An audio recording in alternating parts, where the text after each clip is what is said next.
Hello, Sarah of SEK Handmade here, and today I want to share with you how to make a twisted single crochet border or edging. This could be used in all sorts of edgings or borders around blankets or cardigans or sweaters, but I used it to finish up my Peaks and Valleys blanket.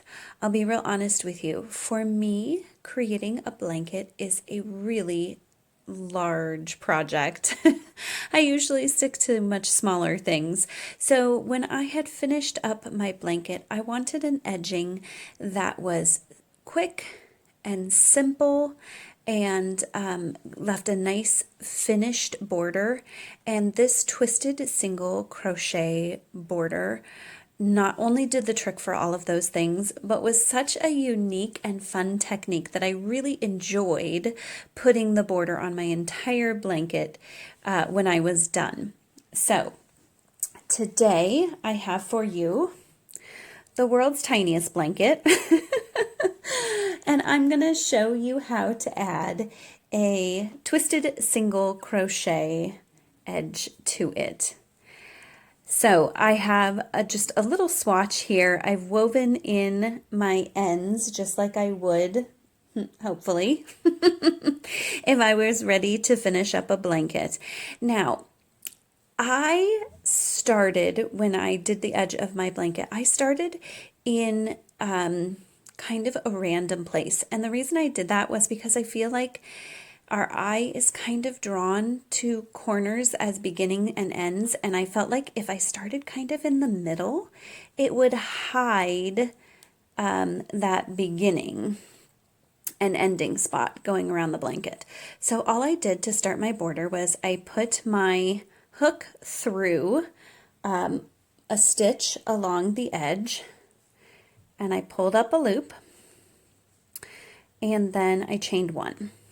Because this is a single crochet border, chaining one is what you're going to want to do. I'm just going to pull my tail end tight there.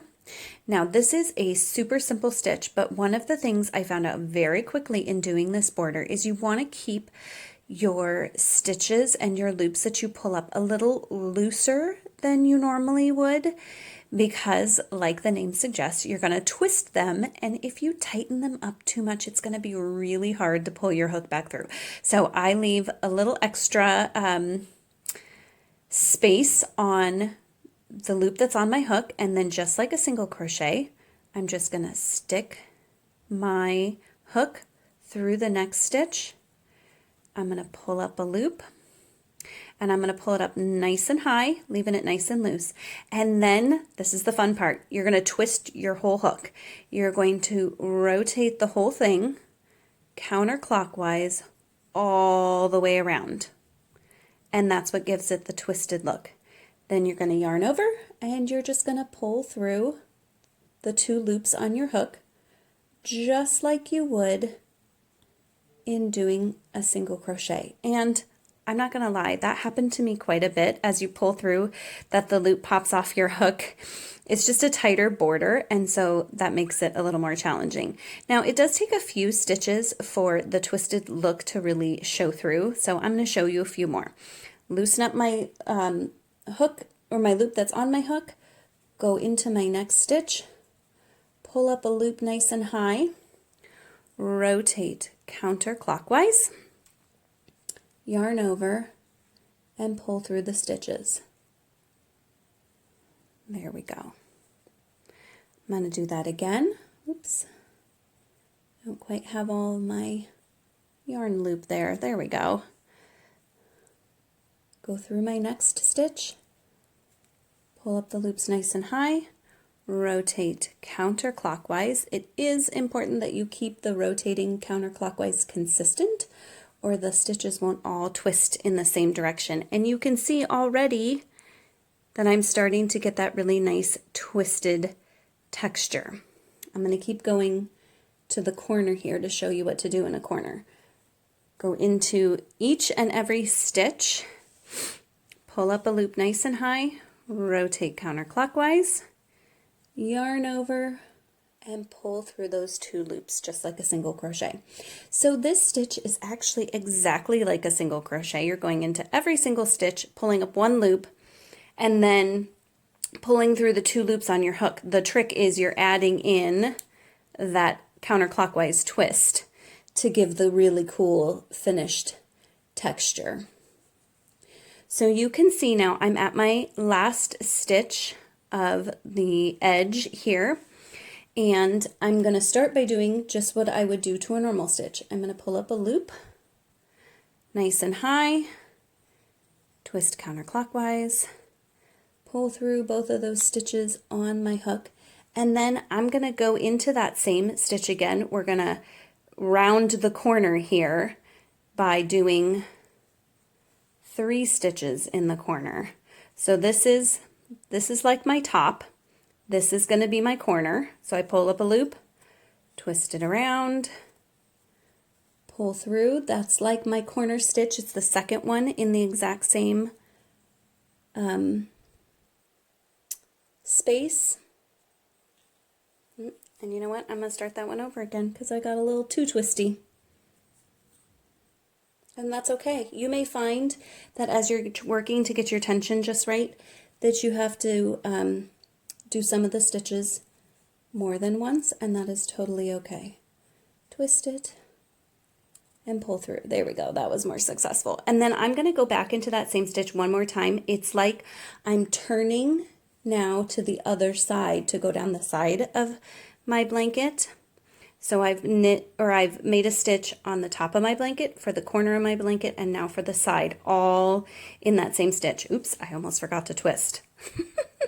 All right, I'm going to twist counterclockwise and pull through both of the loops on my hook.